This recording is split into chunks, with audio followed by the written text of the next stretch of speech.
நாள் வந்து மே மாதம் 4ஆம் தேதி. 60 ஆண்டு காலமாக இருவரும் மாறி மாறி ஆட்சி செய்து உண்மையான தமிழ்நாட்டுக்கு விடுதலை கிடைத்த நாள் என்று மே மாதம் 4ஆம் தேதி மக்கள் ஒரு புரட்சியை ஏற்படுத்தினார்கள். சி. ஜோசப் விஜய் எனும் நான்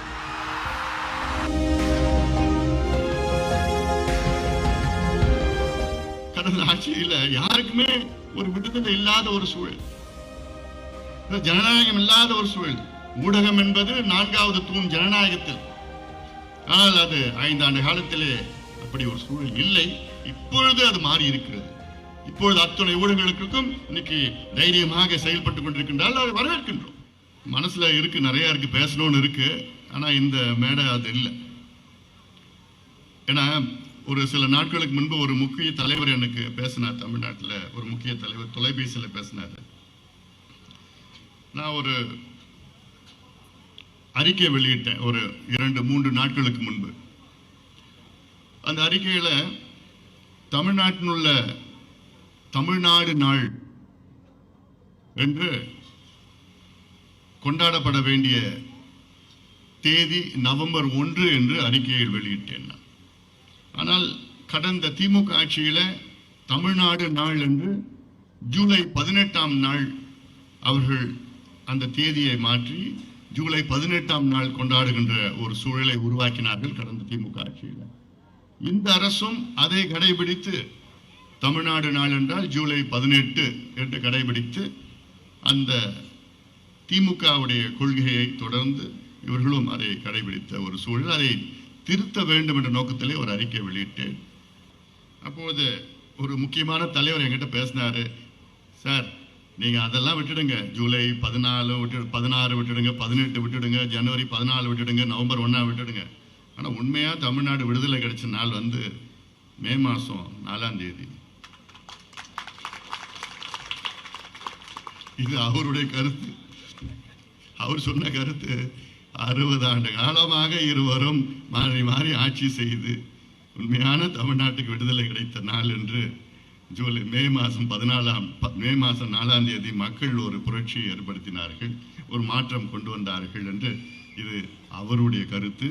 ஊடக நண்பர்களுக்கு இதை திரித்து இதை நான் சொன்ன மாதிரி நீங்க போடாதீங்க. ஆனா கடந்த 5 ஆண்டு காலம் அது என்னன்னு தெரியல. திமுக ஆட்சியில அது அப்படியே ஒரு நிறுவனம், பெண் நிறுவனம்லாம் வச்சுக்கிட்டு அவங்க மீடியாவுக்கு ஃபோன் பண்ணி அச்சுறுத்தி. அதில் ஒரு உதாரணம் நான் சொல்றேன். கடந்த ஆட்சி காலத்தில் முதலீடு சம்பந்தமாக ஒரு செய்தியை நம்ம வெளியிட்டோம். பொய் முதலீடு என்று ஒரு புத்தகத்தை, ஒரு ஆவணத்தை நாம் வெளியிட்டோம். அதில் என்ன திமுக சொன்னாங்க, 12,16,000 கோடி முதலீடு வந்துவிட்டது தமிழ்நாட்டிலே, தொழில் துறையிலே, தனியார் துறையிலே என்று அவர்களுடைய பொய் பிரச்சாரம் மேற்கொண்டார்கள். அதை முறியடிப்பதற்காக ஒரு புத்தகம், ஒரு ஆவணத்தை வெளியிட்டு அது பொய் முதலீடு, ஆனால் உண்மையிலே வந்த முதலீடு வந்து 98,000 கோடி தான் வந்தது, 12,16,000 கோடி வரல. அமைச்சரவை கூட்டத்திலே 1,60,000 கோடி தான் அனுமதி பெறப்பட்டது என்றெல்லாம் சொன்ன பிறகு இதை வந்து டிவியில ஒரு நிகழ்ச்சி, ஒரு தொலைக்காட்சி வந்து ஒரு நிகழ்ச்சி நடத்திட்டு இருந்தாங்க. 1/2 மணி நேரம் செய்தி. அது இது செய்தி லைவ் ப்ரோக்ராம். இந்த செய்தி வெளியிடக்கூடாது என்று திமுகவுடைய முதல் குடும்பத்திலிருந்து ஒரு நபர் அந்த தொலைக்காட்சியினுடைய முதலாளி, ஓனர், அவர்கிட்ட போன் பண்ணி மிரட்டி, இந்த ப்ரோக்ராம் நீங்க பண்ணீங்க அவ்வளவுதான், உங்க டிவியை நாங்க கட் பண்ணிடுவோம், அவ்வளவுதான், உங்களை ஒழிச்சிடுவோம். உடனே அந்த ஓனர் ஓடி போய் அந்த ப்ரோக்ராமை நிறுத்துறார். எந்த அளவுக்கு கடந்த ஆட்சியில் யாருக்குமே ஒரு விடுதலை இல்லாத ஒரு சூழல், ஜனநாயகம் இல்லாத ஒரு சூழல். ஊடகம் என்பது 4வது தூண் ஜனநாயகத்தில். அவர்கள் தான் ஆட்சியில் யார் இருக்கின்றார்களோ, அரசியல் என்ன செய்கின்றார்களோ, மக்களுக்கு என்ன பிரச்சனையோ அது மனசாட்சிப்படி அது வெளியிட வேண்டும், பயமில்லாமல் அதை வெளியிட வேண்டும். அவருடைய கடமை அது. 4வது தூண், the 4th pillar of democracy என்று சொல்வோம். ஆனால் அது 5 ஆண்டு காலத்திலே அப்படி ஒரு சூழல் இல்லை. இப்பொழுது அது மாறி இருக்கிறது. இப்பொழுது அத்தனை ஊடகங்களுக்கும் இன்னைக்கு தைரியமாக செயல்பட்டுக் கொண்டிருக்கின்றால் அதை வரவேற்கின்றோம். அச்சுறுத்தல் எதுவும் கிடையாது உங்களுக்கு. உடனே இப்படி பேசணும்னா அன்புமணியா கூட்டணியை வச்சுட்டான்யா. ஆளுங்கட்சி கூட அன்புமணிக்கும் இருக்கும். எங்களுக்கு வேண்டியது என்னன்னா தமிழ்நாடு மக்கள் வெற்றி பெற வேண்டும். அதுதான் எங்களுடைய நோக்கம். அதுதான் 38 ஆண்டு காலமாக அதைத்தான் நாங்கள் கடைபிடிக்கின்றோம். யார் ஆட்சிக்கு வந்தாலும் அவர்களுக்கு யோசனைகள், ஆலோசனைகள், நல்ல ஆலோசனைகள், தொலைநோக்கு திட்டங்கள் எல்லாம் அவர்களுக்கு நாங்கள் ஆலோசனையாக வழங்குவோம். இதைத்தான் கடந்த காலத்திலும் நாங்கள் செய்தோம். ஆனால் கடந்த காலத்தில் எங்களுடைய ஆலோசனைகளை இவர்கள் ஏற்றுக்கொள்ளவில்லை. அவ்வளவுதான். எங்களுக்கு தெரியும், எங்களுக்கு தெரியும், எங்களுக்கு தெரியும்னு சொல்லிட்டு போனாங்க. இப்ப இருக்கின்ற ஆட்சி நாங்கள் சொன்னால் அவர்கள் கேட்கின்ற நிலையில் இருக்கின்றார்கள். அதை மகிழ்ச்சி எங்களுக்கு. இந்த 5 முதலமைச்சர்களை பல முறை சந்தித்து எப்படியாவது கணக்கெடுப்பு நடத்தி அத்துணை மக்களுக்கும் சமூக நீதியை வழங்குங்கள் என்று எத்தனையோ முறை சந்திச்சோம். அவங்களிடம் அதிகாரம் இருந்தும், ஆட்சி இருந்தும், சட்டம் இருந்தும் மனசு இல்லை அவங்களுக்கு. ஆனால் ஆட்சிக்கு வந்து ஒரு மாதத்திலே முதலமைச்சர் விஜய் அவர்கள் தைரியமாக இந்த அறிவிப்பை வெளியிட்டிருக்கின்றார் என்றால் உண்மையிலே நாம் அவரை பாராட்ட வேண்டும். இது ஏதோ ஏன் பிரச்சனை, உங்க பிரச்சனை இல்லை, தமிழ்நாட்டுடைய பிரச்சனை. உலகாலமா உங்களுக்கு தைரியம் இல்லை நீங்க கணக்கெடுப்பு கொண்டு வருவதற்கு. ஆனால் இன்னைக்கும் முதலமைச்சர் விஜய் அவருடைய அதிகாரிகள், எனக்கு அது வந்த செய்தி, அதிகாரிகள் வந்து சார் இது வேண்டாம் சார், இது பிரச்சனை வரும் சார், கடந்த காலத்திலையும் அது கொண்டு வரல சார், வந்துச்சுன்னா இவங்க இப்படி கேட்பாங்க, அவங்க அப்படி கேட்பாங்க, இதெல்லாம் வரும், அப்படி வரும், அப்படிலாம் சொல்லி பார்த்தாங்க. இதைத்தான் கடந்த ஆட்சி காலத்தில், திமுக ஆட்சி காலத்தில் முன்னாள் முதலமைச்சர் ஸ்டாலின் அவர்கள் அவர் தொடக்கத்தில் நாங்கள் செய்கிறேன்னு சொன்னார், என்கிட்ட சொன்னார், ஐயாட்ட சொன்னார், நான் நேரில் போய் பார்த்தப்ப சொன்னார். அதன் பிறகு அவருடைய அதிகாரிகள் சார் எல்லாம் வேண்டாம் சார் பிரச்சனை சொன்னார், அப்படியே விட்டுட்டார். ஆனால் முதலமைச்சர் விஜய் அவர்கள் பரவாயில்லைங்க, என்ன பிரச்சனை வந்தாலும் பரவாயில்லைங்க,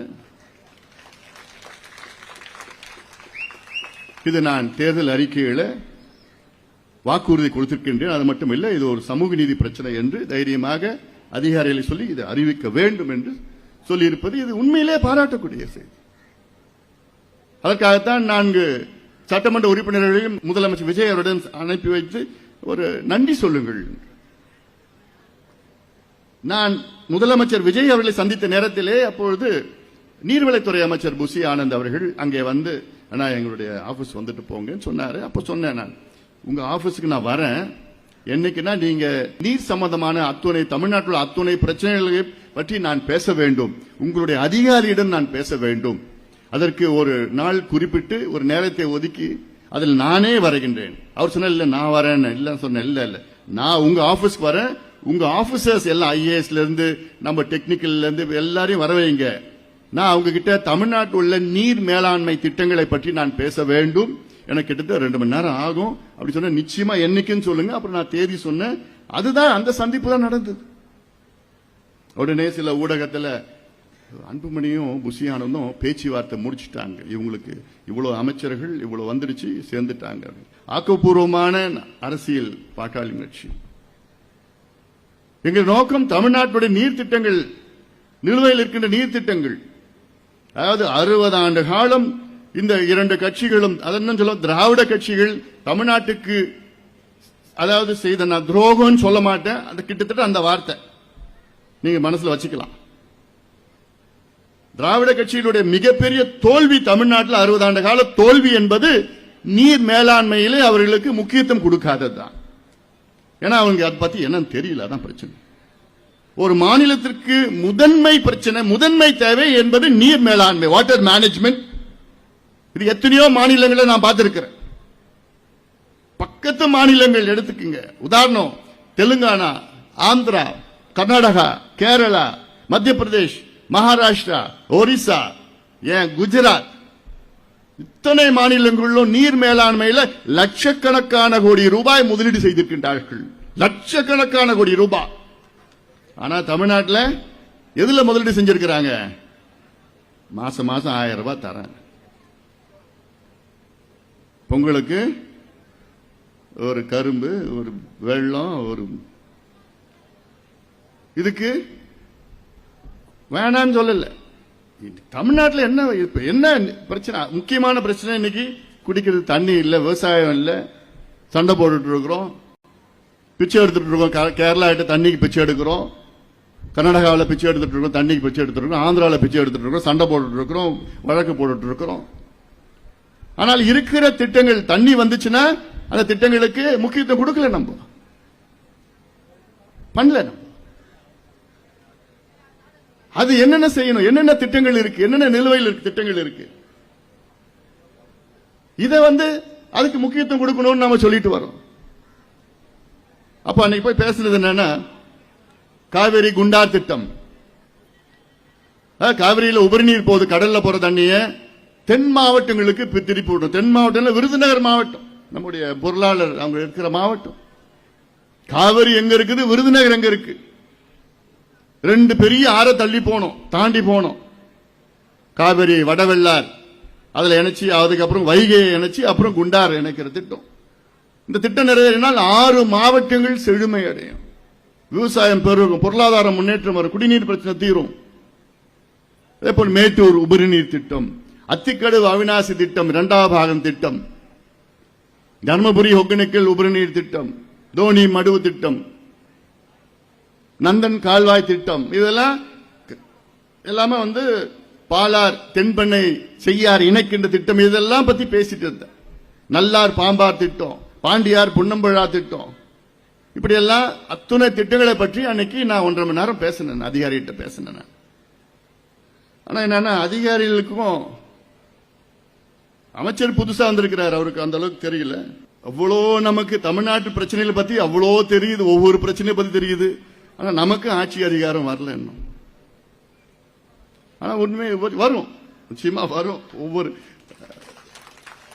அவ்வளோ மக்களுக்கு செய்யணும். ஏன்னா 30 ஆண்டு காலமாக களத்தில் நம்ம இருக்கிறோம். நான் இருக்கிறேன், எனக்கு முன்னாடி மேடையில் இருக்கவங்க இன்னும் 40 ஆண்டு காலமாக பொது வாழ்க்கையில் ஈடுபட்டு இருக்கிறாங்க. எவ்வளோ பேர் இருக்கிறாங்க, எத்தனையோ போராட்டம் நடத்தியிருக்க, எத்தனையோ முறை சிறைக்கு சென்றிருக்கின்றோம். எவ்வளோ பிரச்சனைகள் வந்தாலும் இப்ப சென்னை எடுத்துக்கங்க. சென்னை எடுத்துட்டீங்கன்னா, சென்னையில நாம் விரும்பும் சென்னை என்று ஒரு ஆவணம் வெளியிட்டோம். 16ல நாம் விரும்பும் சென்னை. அந்த ஆவணம் ஒரு சயின்டிபிக் டீடைல்டா சென்னைக்கு என்னென்ன பிரச்சனை இருக்கு, அது என்னென்ன தீர்வு, அது அனைத்து மக்களை சார்ந்த பிரச்சனைகள். சென்னையில் போக்குவரத்து எப்படி இருக்கணும், சாலைகள் எப்படி இருக்கணும், பேருந்துகள் எத்தனை பேருந்துகள் இருக்கணும், அது எப்படி இலவசமா பேருந்துகள் அதை இயக்கணும், பள்ளிக்கூடங்கள் எப்படி கல்வியை கொடுக்கணும், சுற்றுச்சூழல் எப்படி பாதுகாக்கணும், தண்ணீர் பிரச்சனை எப்படி தீர்க்கணும், வெள்ளம் வந்துச்சுன்னா என்ன செய்யணும், குப்பையை எப்படி அகற்றணும், குப்பை மேலாண்மை எப்படி செய்யணும். இப்ப இங்க நார்த் மெட்ராஸ்ல இருக்கும், வட சென்னையில் இருக்கிறோம், கொடுங்கையூர், மாத்தூர், அங்க குப்பை உலை, குப்பையை எரிக்க கூடாது. உலகத்தில் எங்கேயுமே குப்பையை எரிக்கிறது கிடையாது. ஆனால் இங்க இன்சினரேட்டர், குப்பை எரிக்கிறதுக்கு, அதுல கொஞ்சோண்டு கரண்ட் தயாரிக்கிறாங்க. ஆனால் அந்த குப்பையை எரிச்சா எவ்வளோ பாதிப்பு, டயாக்சைட்ல இருந்து என்னென்ன நச்சு வாயு இங்க வெளியில சுத்தி இருக்கும், குழந்தைங்களுக்கு பாதிப்பு இதெல்லாம் வரும்னு அது அந்த விஷயம் தெரிஞ்சா அதெல்லாம் செய்ய மாட்டாங்க. ஆனா பிரச்சனை அது தெரியல. இந்த 5 ஆண்டு காலம் சென்னையை நாசப்படுத்தி சின்ன பின்னமாக்கிட்டாங்க. 5 ஆண்டு காலம் அதுக்கு எல்லாம் ஒருத்தர் தான் காரணம். யாரு? சேகர் பாபு. அனுபவிக்கிறாங்க, அதுக்கு அனுபவிக்கிறாங்க. சேகர் பாபுன்னா பெரிய எக்ஸ்பர்ட், அவரு ஆளுமை மிக்கவர். அவருக்கு இந்த துறை அந்த துறை, சென்னையில சிஎம்டிஏ எவ்வளவு செஞ்சிருக்கலாம், எவ்வளவு செஞ்சிருக்கலாம். இப்ப கூட ஒரு மேயர் இருக்கிறாங்க சென்னைக்கு. சென்னை மேயர்னா எவ்வளவு அதிகாரம் இருக்கு தெரியுமா? ஒரு மாநகராட்சி, அதாவது இந்தியாவில் 4 பெரிய மாநகராட்சியில் ஒரு மாநகராட்சி. நான் பல நாடுகளுக்கு போயிருக்கேன். லண்டனுடைய மேயர்னா அந்த நாட்டில் உள்ள பிரதமருக்கு நிகரானது. நியூயார்க் மேயர் என்று சொன்னால் அமெரிக்கா ஜனாதிபதிக்கு நிகரான அந்த அதிகாரம் வைக்கின்ற மேயர். நியூயார்க்ல இப்ப மம்தானின்னு ஒருத்தர் வந்திருக்கிறார். நிச்சயமா அவர் பிற்காலத்தில் ஜனாதிபதி கூட வரதுக்கு வாய்ப்புகள் இருக்கு. பாரிஸ் மேயர் தான் பிற்காலத்தில் பிரான்ஸ் நகருக்கு அங்க பிரீமியரா வந்திருக்கிறாங்க. இப்படி எல்லாம் பல மாநகரத்தின் நகரத்தின் மேயர் அவ்வளவு அதிகாரம். இப்ப சென்னை மேயருக்கு அதிகாரம் இருக்கு. ஆனா இந்த 5 ஆண்டு காலம் அந்த மேயரை செயல்பட விடல. நம்ம காட்சியெல்லாம் பார்த்துட்டு போனோம். தொங்கிட்டுலாம் போறாங்க எல்லாம். இங்க இருக்கிற சேகர் பாபு அந்த மேயரை ஒரு சின்ன வேலை கூட அவர் என்னமோ இப்படி உட்கார் அப்படி. என்னையா அதெல்லாம்? என்னையா கலாச்சாரம் அது? நீங்க யாரு? உங்களுக்கு எங்க இருந்து வந்தது அதெல்லாம்? ஆனா இதுல முதலமைச்சர் அன்றைய முதலமைச்சர் ஸ்டாலின் அவர்கள் எந்த நடவடிக்கை எடுக்கல. அது எடுக்காத காரணத்தால் தான் இன்னைக்கு சென்னை க்ளோஸ். இன்னைக்கு சென்னையில் எவ்வளவு செய்யலாம். ஆனா சென்னை மக்கள் பத்தி நானும் சென்னையில் தான் இருக்கிறேன். ஆனா நான் இதுக்கு முன்னாடி டீனர்ல இருந்து இப்ப நான் அங்க அந்த பக்கம் போயிட்டேன். ஏன்னா இங்க சென்னையில் அது அவ்வளோ பொல்யூஷன்ல தண்ணி பிரச்சனை, குடிநீர் பிரச்சனை, எவ்வளோ பிரச்சனை, போக்குவரத்து நெரிசல் இருந்து எல்லாம் இருக்கு. ஆனா செய்யலாம். நிறைய எங்க கிட்ட நிறைய சொல்யூஷன்ஸ் இருக்கு, தீர்வுகள் எங்க கிட்ட எவ்வளோ இருக்கு. இது சும்மா நாங்க வாய்க்கு வந்ததெல்லாம் பேச மாட்டோம். விஞ்ஞான முறையில ஆலோசனை செய்து ஆய்வுகள் நடத்தி தான் ஒவ்வொரு பிரச்சனைக்கும் நாங்கள் தீர்வு கொடுப்போம். விஞ்ஞான முறையில் சயின்டிபிக் சொல்யூஷன்ஸ் அது யாரு வேணா கொடுப்போம் நம்ம. அதனால ஒரு தமிழ்நாட்டு மக்கள் எல்லாம் எங்களுக்கும் ஒரு வாய்ப்பு தாருங்கள். இந்த மாற்றம் வந்தது ஆக்சுவலா ஒரு பாசிட்டிவா தான் நான் பார்க்கிறேன்.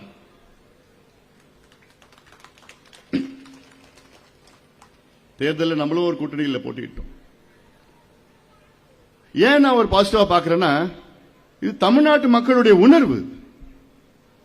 அவங்களுக்கும் 60 ஆண்டு காலம் ஐயோ என்னப்பா இவங்க மாத்தி மாத்தி மாத்தி மாத்தி அப்படின்னு அது ஒரு மனநிலையில ஒரு மிகப்பெரிய ஒரு புரட்சியை செய்தார்கள் தமிழ்நாட்டு மக்கள்.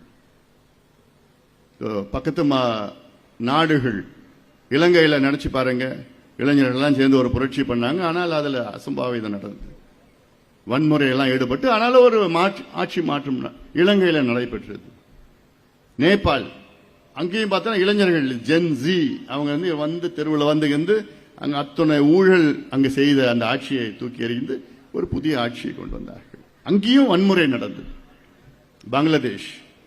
பங்களாதேஷ்லயும் மிகப்பெரிய வன்முறை நடந்தது. ஆனாலும் அங்க இருக்கின்ற இளைஞர்களுக்கு ஒரு மாற்றம் வேண்டும் என்று வன்முறையில் ஈடுபட்டு ஆனாலும் ஒரு மாற்றம் வந்தது. இளைஞர்கள் நினைத்த ஒரு மாற்றம். தமிழ்நாட்டிலே அதே நிலையில் தான் இளைஞர்கள் எல்லாம் சேர்ந்து எங்களுக்கு ஒரு மாற்றம் வேணும், அமைதியான ஒரு மாற்றம் கொண்டு வந்தாங்க. தேர்தல் ரீதியில ஜனநாயக ரீதியில ஒரு மாற்றத்தை கொண்டு வந்தார்கள். அதை நாம் மதிக்க வேண்டும், அதை உதாசனப்படுத்தக்கூடாது, அது அசிங்கமான முறையில் விமர்சனம் செய்யக்கூடாது. அது அவங்களுடைய உணர்வு. இது இவங்களுக்கு தெரியும், அவனுக்கு தெரியல, அவனுக்கு ஒன்னும் தெரியல, தெரியலன்னா தெரிஞ்சுக்க போறாங்க. நீங்க தானே அந்த இளைஞர்களை இவ்வளவு காலமா இப்படி வச்சிருந்தீங்க, தெரியாம வச்சிருந்தீங்க.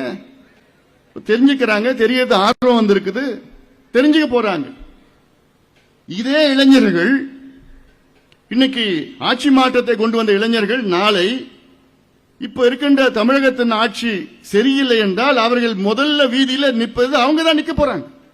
அதுவும் நடக்கும், தேவைப்பட்டால் நடக்கும். ஏன்னா அவங்களுக்கு இளைஞர்களுக்கு அவங்களுக்கு ஏதோ அவங்கள ஏதோ ஒரு அந்த வார்த்தையெல்லாம் என்னமோ வார்த்தை பயன்படுத்திட்டு இருக்கிறாங்க. ஒரு மாற்றம் வந்திருக்கிறது. ஆனா எனக்கு என்னன்னா, இந்த மாற்றத்தை பயன்படுத்தி தமிழ்நாட்டுக்கு என்னென்ன நன்மைகள் செய்ய முடியும் அதான் எங்க மனசுல இருக்கு. பாட்டாளி கட்சியுடைய நோக்கம் அதுதான். அதுக்கு தான் நம்ம ஆக்கப்பூர்வமான யோசனைகள் ஆலோசனைகள் நாங்க கொடுக்கிறோம், சந்தோஷமா கொடுக்கிறோம். ஏன்னா இதுக்கு முன்பு எவ்வளவு சொல்லி பார்த்தோம், கேட்க கூட மாட்டல, கேட்கிற நிலையில கூட இல்ல. இவங்க 2 பேரும் எவ்வளவு சொல்லுவோம், எவ்வளவு செய்வோம், ஒன்னொன்னோ சொல்லுவோம். நீ என்னடா சொல்றது, நான் என்ன கேட்கறது? அது பிரச்சனை என்னன்னா அவங்களுக்கு தெரியல. அதான் இப்பயும் முதலமைச்சர் அவர்கள் அரசியலுக்கு புதுசுதான், அவருக்கும் தெரியல. ஆனா தெரியறதுக்கு ஒரு ஆர்வம் இருக்கு. முதலமைச்சர் என் வீட்டுக்கு வந்தப்போ அப்ப நான் சொன்னேன், தமிழ்நாடு மக்கள் வெற்றி பெறணும், அவ்வளவுதான் என்னோட நோக்கம். அது யார் செஞ்சாலும் என்ன, நீங்க செஞ்சா எனக்கு சந்தோஷம். நாங்கள் ஆலோசனை, நல்ல திட்டங்கள், நல்ல ஆலோசனை உங்களுக்கு நாங்கள் வழங்குகின்றோம். நிச்சயமா சொல்லுங்க சார், எங்களுக்கு will be very helpful. இதுதான் ஆரோக்கியமான ஒரு அரசியல். இதுதான் வேணும், இதுதான் எதிர்பார்க்கிறோம். அதே போன்ற சமீபத்தில் மேகதாது பிரச்சனை. இந்த மேகதாது என்பது ஏதோ திடீர்னு வந்த பிரச்சனை கிடையாது. இது 50 ஆண்டு காலமாக கர்நாடகாவில் அணை கட்டணும், மேகதாதுல பகுதியில் காவிரி ஆற்றை தடுத்து நிறுத்தி காவிரி ஆற்றிலே, கர்நாடகாவில் உள்ள காவிரி ஆற்றிலே மிகப்பெரிய அணை இந்த மேகதாது அணை கட்ட வேண்டும் என்று அங்கே கர்நாடகாவில் உள்ள அத்துணை கட்சிகளும் ஒன்று சேர்ந்து அவர்கள் முயற்சி செய்து வருகிறார்கள். அனைத்து கட்சிகளும். இப்ப இருக்கிற முதலமைச்சர் டி.கே. சிவகுமார் அவர்கள் வீட்டில் போய் உட்கார்ந்துகிட்டு, யார் உட்கார்றா? பிஜேபி, ஜனதா தள், கம்யூனிஸ்ட் எல்லா கட்சிகளும் அவர் வீட்டில் போய் உட்கார்ந்துகிட்டு என்ன பண்ணலாம், எப்படி ஆலோசனைன்னு இவர் எல்லாரையும் அங்க டெல்லிக்கு கூட்டிட்டு போயிட்டு அங்க போய் பிரதமரை சந்திக்கிறாங்க, நீர்வளத்துறை அமைச்சரை சந்திக்கிறாங்க. இந்த மேகதாது எப்படியாவது கட்டணும். இது சம்பந்தமா 4 நாள் நடைபயணம் மேற்கொண்டோம். உங்களுக்கும் தெரியும். இதுக்கு முன்பு மேகதாது என்ன பிரச்சனைன்னு தெரியல, மக்களுக்கு தெரியல, இளைஞர்களுக்கு தெரியல. ஏன் கர்நாடகாவில் என்ன டேம் கட்டினா என்ன, கடல்ல போற தண்ணியை டேம் கட்டினா என்ன, அது தமிழ்நாடுக்கு தானே பயனுள்ளோம், பயன் பெறுவாங்க தமிழ்நாடு, அப்படிலாம் பொய்யான பிரச்சாரம் சொல்லி அதை நம்பிட்டாங்க. அதே பிறகுதான் நம்ம அதை கையில் எடுத்து துண்டு பிரச்சனை எல்லாம் கொடுத்து பேசி அதெல்லாம் போட்டு நிறைய பேட்டியெல்லாம் கொடுத்து இப்பதான் அவங்களுக்கு புரியுது. ஓஹோ, கர்நாடகாவில் டேம் கட்டிட்டாங்கன்னா காவிரியில தண்ணி வராது, நம்ம டெல்டாவில் தண்ணி இருக்காது, தண்ணி வரலன்னா சோறு கிடைக்காது. தமிழ்நாட்டில் 8 கோடி மக்கள்ல 5 கோடி மக்கள் காவிரியை நம்பி இருக்கின்றார்கள். சென்னை மக்களும் நம்மளும் காவிரி தண்ணி தான் குடிச்சிட்டு இருக்கிறோம். எப்படி காவிரி வீராணம் ஏரியிலிருந்து தண்ணி நமக்கு வருது, சென்னைக்கு வருதுன்னா காவிரி தண்ணி தான் வருது நமக்கு. தமிழ்நாட்டில் 38 மாவட்டத்தில் 28 மாவட்டம் காவிரியை நம்பி இருக்கின்ற மாவட்டங்கள். நமக்கு சோறு. ஒரு பதிவு பாட்டேன், எங்க நான் சென்னையில் இருக்கிற எனக்கும் காவிரிக்கு என்ன சம்பந்தம், இன்னொருத்தர் நான் ஊட்டியில் இருக்கிறேன், நமக்கு என்ன, நீங்க சென்னையில இருந்தாலும் சரி, ஊட்டியில இருந்தாலும் சரி, கன்னியாகுமரியில இருந்தாலும் சரி, நீங்க சோறு சாப்பிட்டாவும் இல்லை. அந்த சோறு எங்க இருந்து வருது? நம்ம டெல்டாவில இருந்து தான் சோறு வருது. டெல்டாவுக்கு தண்ணி போனா உங்களுக்கு சோறு கிடைக்காது. இது மிகப்பெரிய ஒரு பிரச்சனை. இப்பதான் மக்களுக்கு அதை தெரியுது. ஓஹோ, இது சீரியஸ்னஸ் தெரியுது. நம்ம இந்த மேகதாது பிரச்சனை சம்பந்தமா நம்ம ஊரா போய் பிரச்சாரம் பண்ணிட்டு நடைபயணம் பண்ணிட்டு இருக்கிற நேரத்தில் மற்ற கட்சியில் தமிழ்நாடு என்ன பண்ணிட்டு இருந்தாங்க? குதிரை பேரம், கொட்டக பேரம், யானை பேரம், கழுத பேரம். எம்எல்ஏ இங்க இருந்து அங்க வாங்கலாமா, அங்க வாங்கலாமா, 35 கோடி 50 கோடி கொடுக்கலாம், இப்படி எல்லாம் இது மற்றவங்க பண்ணிட்டு இருந்தாங்க. நம்ம மக்கள் பிரச்சனை, தமிழ்நாட்டுடைய மக்கள் பிரச்சனை. மக்கள் பிரச்சனை இல்ல, இது இன்னைக்கு பிரச்சனை மட்டும் இல்ல, அடுத்த 50-100 ஆண்டுகளுக்கு இந்த பிரச்சனை இருக்கும். இன்னைக்கு நம்ம சத்தம் போட்டாதான் பிரச்சனை ஒரு தீர்வு வரும். இல்ல நாளைக்கு நீங்க மட்டும் இல்ல, உங்க பிள்ளைகள், பேர பிள்ளைகள், கொள்ளு பேர பசங்க, வருங்கால சந்ததியினர் அத்தனை பேரும் பாதிக்கப்படுவார்கள். அங்க டேம், கர்நாடகாவில் டேம் கட்டினாங்கன்னா, ஏன்னா கர்நாடகா பத்தி நல்லா தெரியும் நமக்கு. அந்த டேமை கட்டிட்டு, அதாவது அவங்களுக்கு தேவை 5 TMC தண்ணி பெங்களூர் குடிநீர் இருக்கு. கட்டுற டேம் வந்து 70 TMC, தேவை 5 TMC தான். அப்போ அவங்க கட்டிட்டாங்கன்னா தமிழ்நாடு முடிஞ்சு போச்சு. மிகப்பெரிய ஒரு தமிழ்நாடுக்கு ஒரு பிரச்சனை வரும். அதனால இதை எப்படி கடைபிடிக்கணும்? ஒரு அனைத்து கட்சி கூட்டம், அரசு வந்து அனைத்து கட்சி கூட்டத்தை கூட்டணும். கூட்டி எங்களெல்லாம் டெல்லிக்கு அழைச்சிட்டு போய் பிரதமரை சந்திச்சு அழுத்தம் கொடுத்து, நீர்வளத்துறை அமைச்சர் அழுத்தம் கொடுத்து, அங்க டெல்லியில தரையில நாங்க உட்கார்றதுக்கு தயாரா இருக்கிறோம். போராட்டம் பண்றோம், சட்ட போராட்டங்கள், பல வழக்குகளை போடணும். இந்த மேகதாது அணை கட்டினாங்கன்னா 12,500 ஏக்கர் காடுகளை அழித்து கட்டுகின்ற ஒரு சூழல். 12,500 ஏக்கர் காடு, வனவிலங்குகள், புலிகள் சரணாலயத்தை அழிக்கிற ஒரு திட்டம். யானைகள், ஆயிரக்கணக்கான யானைகள், சிறுத்தைகள் எல்லாம் சுற்றுச்சூழல் இதுல போயிடும். நமக்கு தண்ணி வராது, நிறைய பிரச்சனைகள் இருக்கு. இதை பற்றி மக்கள் பேச வேண்டும், இதை பற்றி இளைஞர்கள் பேச வேண்டும், இதை பற்றி அத்துணை அரசியல் கட்சிகளும் பேச வேண்டும். நம்முடைய சட்டமன்றத்தில் சட்டமன்ற குழு தலைவர் சௌமியா அவர்கள் சட்டமன்றத்தில் அவ்வளவு மிக சிறந்த முறையில் பேசியிருக்கின்றார்கள். எங்களுக்கெல்லாம் அவ்வளோ சந்தோஷம். ஏன்னா நான் தமிழ்நாடு எங்க போனாலும் யார் எத்தனையோ பேர், குறிப்பாக பெண்கள் என்கிட்ட வந்து, சார் மேடம் ரொம்ப நல்லா பேசினாங்க சார். நிறைய பெண்கள் சார் மேடமுடைய ஃபேன் சார் நான். அதாவது அவங்களுக்கு தமிழ்நாட்டில் உள்ள பெண்கள் ஒரு மனநிலை என்னன்னா, பெண்களுக்காக அவர்களுடைய பிரச்சனைகளுக்காக பேசுகின்ற சௌமியா அன்புமணி அவர்கள் என்று தமிழ்நாட்டில் உள்ள ஒட்டுமொத்த பெண்கள் அப்படி நினைச்சிட்டு இருக்கிறாங்க. எங்களுக்காக அவங்க தான் பேசுறாங்க.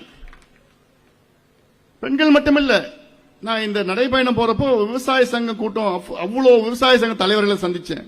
ஒவ்வொரு விவசாய சங்க தலைவரும் என்கிட்ட சொல்றாங்க, ஐயா இவ்வளவு காலமா சட்டமன்றத்தில் விவசாய பிரச்சனை யாரோ பேசினாங்க, ஆனா சௌமியா அவர்களை போன்ற இதுவரைக்கும் யாரும் பேசல, உணர்வுபூர்வமா பேசினாங்க. புரியுது. இங்க இருக்கிற சேகர் பாபு அந்த மேயர ஒரு சின்ன வேலை விட அவர் என்னமோ என்னையா என்ன கலாச்சாரம், நீங்க யாரு, உங்களுக்கு எங்க இருந்து வந்தது?